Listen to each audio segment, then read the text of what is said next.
From the book that sank the unsinkable ship to a grimoire that can have you contact the dead, here are 5 more cursed books that you should never read. Number 5 on this list is Shams al-Maarif.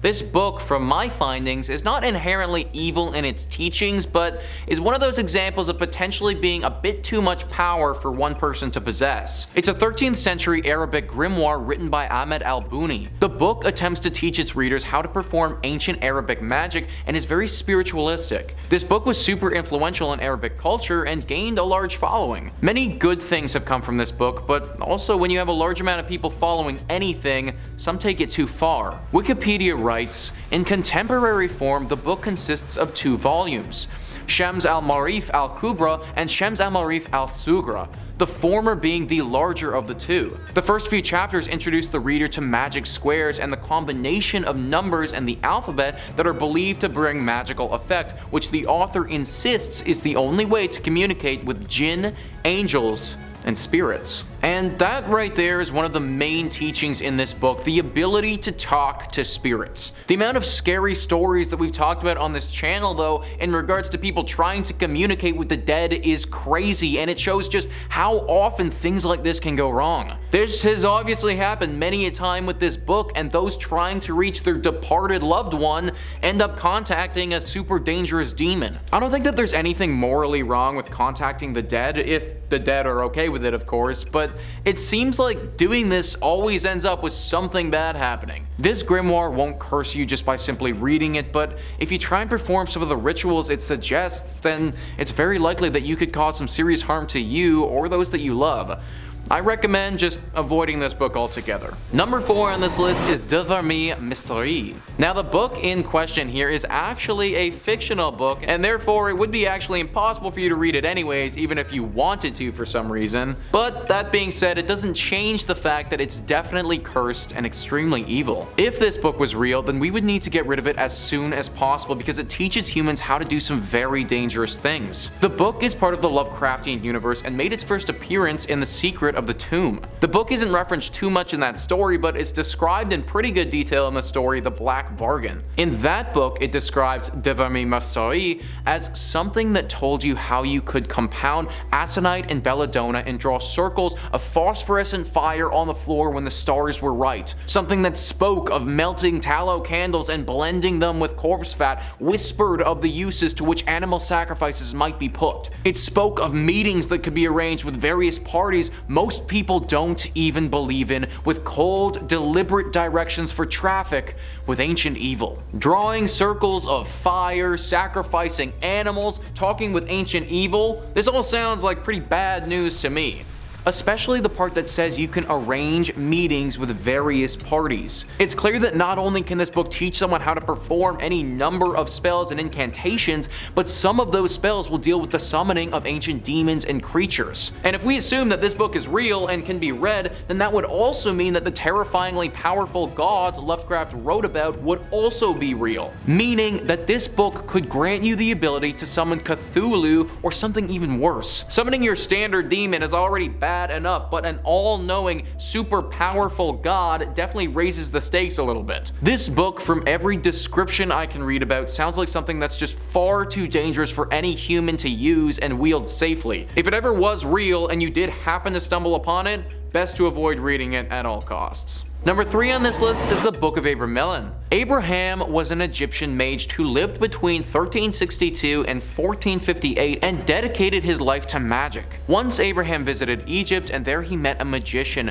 not that magician which you see on TV shows, but that who really knows dark magic and dark secrets. He told Abraham many dark and mysterious secrets and strange things which you and I can never imagine. He told him how to live with a dead person, the location of under-earth treasures, how to contact devils. Besides this, he also told him the secrets of becoming invisible and flying in the sky. That last passage that I just read was written by Sharik Kamal while he was listing the most cursed books of all time. This book is known to be dangerous, and it isn't just because of the contents in it either. Yes, summoning the dead and performing dark magic in its own right is very dangerous and has the potential to cause serious problems for you and those around you. This book, though, may just be inherently cursed to begin with. with. Many people who have read this book, even those who don't go on to perform any of the rituals or incantations that the book describes, have gotten horribly bad luck afterwards. Like the second they opened up the book and started reading, their entire life just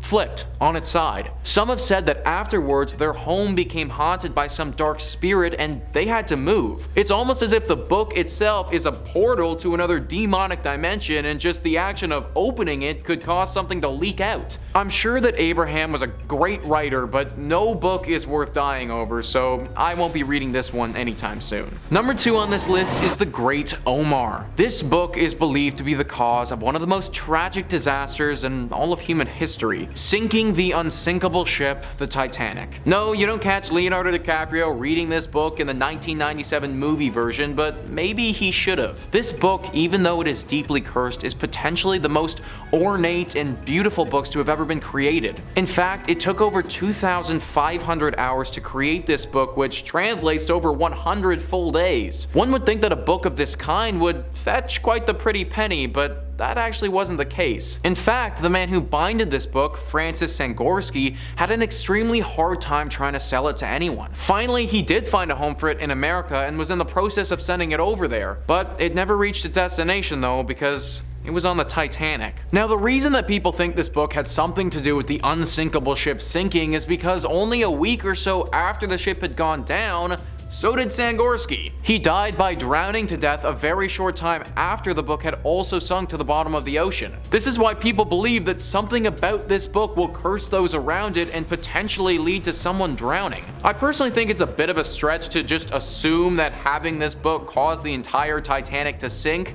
However, it is a remarkable coincidence what happened to Sangorski. It probably won't ever happen, but if this book ever did wash ashore one day, I wouldn't want to be the one to pick it up first. Number 1 on this list is the Book of Soyga. The Book of Soyga is one of the most complete collections of magic and dark magic that one could come across. Wikipedia writes, amongst the incantations and instructions on magic, astrology, demonology, lists of conjunctions, lunar mansions, and names of genealogies of angels, the book contains 36 large squares of letters which Dee was unable to decipher. Otherwise unknown medieval magical treatises are cited, including works known as the Liber E, Liber Os, Liber Dignus, Liber Sipil, and Liber Munob. So we'll get to those letters in a second because those play into the cursed nature of this book, but even without those, we're still dealing with a book that goes into depth on some pretty dangerous topics. The one that jumps off the page to me as being potentially problematic is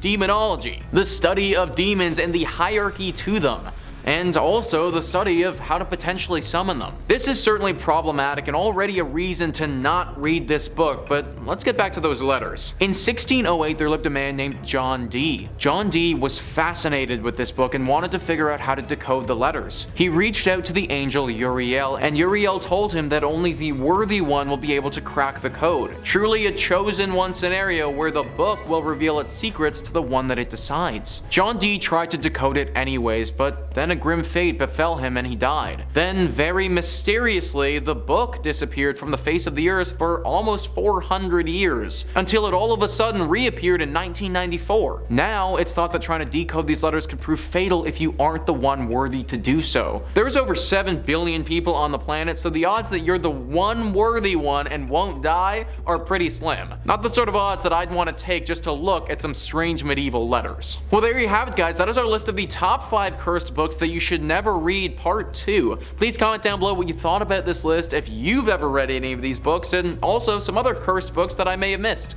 Please hit the like and subscribe button. I've been your host, Nicholas Playlog. Thank you so much for watching, and I'll catch you next time.